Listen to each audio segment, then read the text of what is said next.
Hello students, welcome back English speaking course part 2।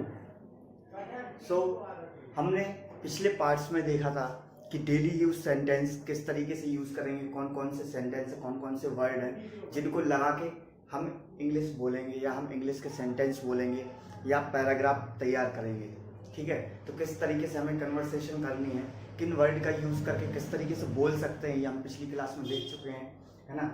आज हम देखेंगे कुछ इडियम्स। आपने देखा होगा जब इंग्लिश बोलते हैं तो कुछ लोग इंग्लिश में कुछ ऐसे टर्म्स या ऐसे सेंटेंस यूज़ करते हैं जो हमें है ना सिंपली समझ में नहीं आते हैं। हमें देखने में ऐसा लगता है, सुनने में ऐसा लगता है जैसे कि कुछ एडवांस लेवल की इंग्लिश इनने यूज़ कर ली हो, है ना। तो आज हम भी कुछ इडियम्स देखेंगे, कुछ इडियम्स सीखेंगे और उनको अपने डेली यूज़ में, है ना, डेली यूज़ में लेकर आएंगे और डेली यूज़ में उसको प्रैक्टिस करेंगे। चलिए, तो हम इडियम्स शुरू करते हैं।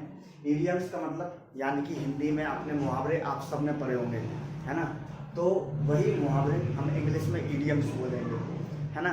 तो शुरू करते हैं इंग्लिश में इडियम्स। तो इडियम्स, फर्स्ट इडियम्स है हमारा put the cart before the horse, यानी कि कार्ट का मतलब गाड़ी, तो हम गाड़ी को हॉर्स यानी घोड़े के आगे रखते हैं, यानी कि गाड़ी को घोड़े के आगे रखना मतलब क्या हुआ, ऑर्डर या डिसऑर्डर।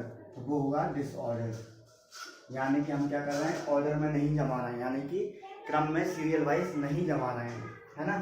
यानी कि गाड़ी को हॉर्स के पीछे होना चाहिए, हम हॉर्स के आगे कर रहे हैं, है ना। तो put the cart before the horse एक ये मुहावरा होगा, ये इडियम्स होगा। इसको हम बार बार यूज करेंगे, है ना, प्रैक्टिस में लेकर आएंगे।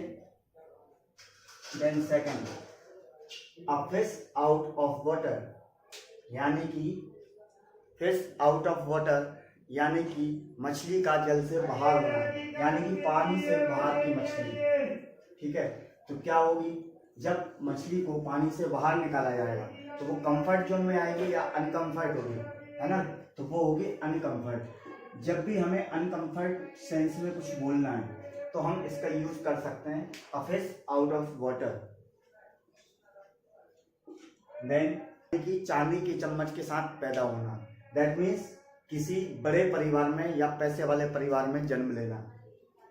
तो क्या होगा, पुअर फैमिली या be born in a rich family. तो इसका सही आंसर होगा be born in rich family. Be born with a silver spoon, that means be born in a rich family. Then next, see eye to eye, यानी कि आंख में आंख देखना, मतलब एग्री करना या डिसएग्री करना। तो क्या हुआ, एग्री करना, आई to I, C eye to eye यानी कि एग्री करना। Next, on and on. On and on का मतलब होता है जारी रहना, किसी चीज को जारी रखना, यानी कि जारी रखने का मतलब क्या होगा, इरेगुलर या रेगुलर। तो उसका होगा रेगुलर, यानी कि ऑन इन ऑन यानी कि वो रेगुलरली क्या कर रहा है, कुछ वर्क, यानी जो भी वर्क कर रहा है वो कैसा कर रहा है, रेगुलरली कर रहा है। जब भी हम इस टाइप के इस सेंस की कोई बात करेंगे तो हम इसका यूज करेंगे। देन नेक्स्ट है of and on. Of and on का मतलब होता है पहले चालू करना फिर बंद करना, यानी कि बंद और चालू करना। तो इसका मतलब क्या होगा, रेगुलरली या इरेगुलरली। तो इरेगुलरली होगा, यानी कि हम उसको क्या कर रहे हैं, कंटिन्यूअसली नहीं कर रहे हैं।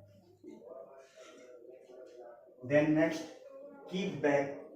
कीप बैक का मतलब पीछे रखना, यानी कि किसी चीज को पीछे रखना, मतलब एक तरीके से पीछे रख लेना मतलब छिपा लेना। तो क्या होगा, हाइड, यानी कि किसी चीज को छिपा लेना। वहां पे हम क्या यूज करेंगे, keep back. Then next, backbone. Backbone का मतलब, बैकबोन का मीन्स होगा स्ट्रेंथ, यानी कि उसकी स्ट्रेंथनेस, यानी कि उसकी स्ट्रांगनेस, यानी कि वो स्ट्रांग है, जो उसकी ताकत है वो। जहां हम किसी चीज को दिखाएंगे कि ये चीज उसकी ताकत है, तब ये यूज करेंगे बैकबोन। नेक्स्ट है कैरेट एंड स्टिक। तो कैरेट एंड स्टिक का मतलब है कि उसको हम रिवॉर्ड और पनिश्ड कर रहे हैं, ठीक है। यानी कि कैरेट और स्टिक दोनों देना, यानी कि अगर कुछ अच्छा काम किया तो हम उसको क्या करेंगे, रिवॉर्ड करेंगे, यानी कि उसको है ना पुरस्कृत करेंगे। और अगर कुछ काम ऐसा होगा जिसके लिए उसे पनिशमेंट किया जाना चाहिए तो हम उसको पनिशमेंट करेंगे। तो इसका मतलब होगा रिवॉर्ड एंड पनिशमेंट।